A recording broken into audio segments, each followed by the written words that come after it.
Ethics.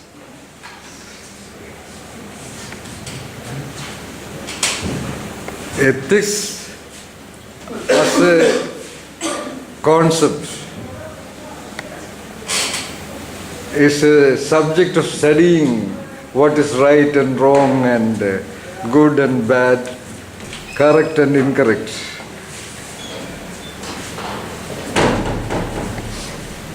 We as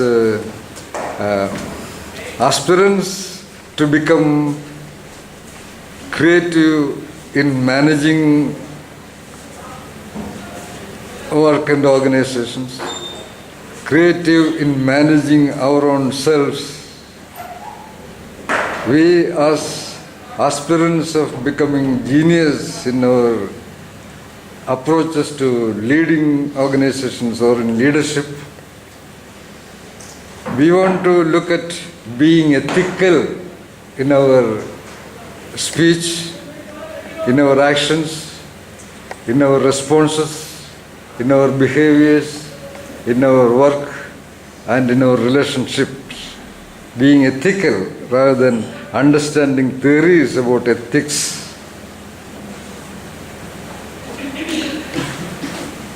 And we have tried to understand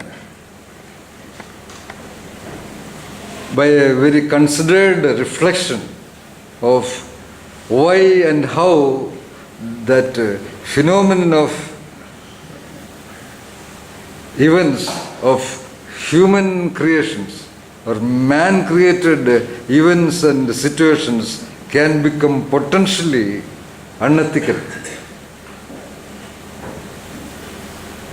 It is because of the very great intelligence of the human beings that events and interactions can be unethical.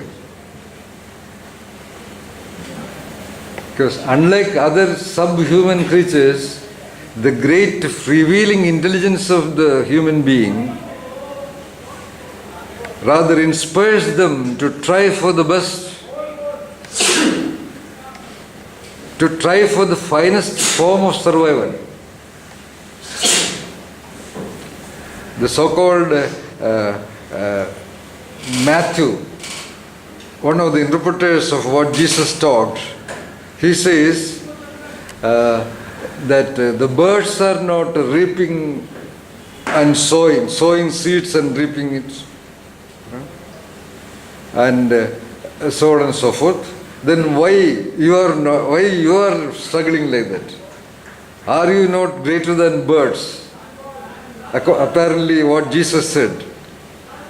That's quite all right. Birds and dogs and cats may not do that.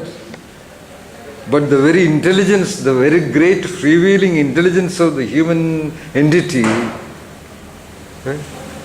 will make him reflect and understand the realities available and see that things are scarce. So he may try to hoard, let us say, food materials or the so-called valuables. Not for him, but for the group of people under him. If you look at that primitive time, one happens to be the leader because of his physical power or because of his chronological age and maturity. And if he is the leader of a group of people dependent on him, it is his natural love for that group that he may enter into a struggle with the leader of another group and subdue him and conquer and encroach into their property. So in the modern world, those who are more competent and intelligent may try to occupy positions of power and control.